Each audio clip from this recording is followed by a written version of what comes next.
Hello మామ, నమస్తే. నేను మీ కత్తర్ మహేష్. అది వచ్చేసి మన కార్ అనమాట. ఇంకా మనం అలా కార్ అయితే స్టార్ట్ చేసుకుని డ్యూటీకి అయితే బయలుదేరిపోయాం. మా మేడం వచ్చి సిటీ సెంటర్లో ఆఫీస్ వర్క్ మామ, మినిస్టర్ ఆఫ్ ఇంటీరియర్లో. ఇదేంటి స్కూల్ అంటున్నాడు, ఆఫీస్ అంటున్నారు అనుకుంటున్నారా? మాకు వచ్చేసి 4 మేడములు మామ, 3 టీచర్లు, ఓ మేడం ఆఫీస్. స్కూల్ సెలవులు ఇచ్చేసినా కానీ ఆఫీస్ మాత్రం కంటిన్యూగా ఉంటుంది మామ. ఇంక సరే కదా అని చెప్పి మనం అయితే సిటీ సెంటర్ అయితే వచ్చేసాం మామ. ఆర్చ్ చూడండి మామ ఎంత బాగుందో. ఇంకలా సిటీ సెంటర్లోకి అయితే మనం వచ్చేసాం మామ. ఈ బిల్డింగ్స్ చూడాలంటే డే టైం కంటే నైట్ టైం అయితే చాలా అంటే చాలా బాగుంటుంది మామ, ఈ లైటింగ్ వైబ్ తోటి. ఇంకా అలా అయితే మా మేడం ఆఫీస్ దగ్గరికి అయితే వచ్చేసా. బిల్డింగ్ కనిపిస్తుంది కదా మామ, అదే మా మేడం ఆఫీస్ అనమాట. ఇంకా మనం అలా స్ట్రైట్ వెళ్ళి అలా రైట్ తీసుకుంటే బేస్మెంట్ 1 అనమాట.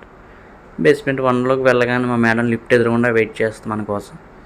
ఇంకా అలా మా మేడంని పికప్ చేసుకుని మనం అయితే మళ్ళీ రిటర్న్ ఇంటికి బయలుదేరిపోయాము. ఉంటా.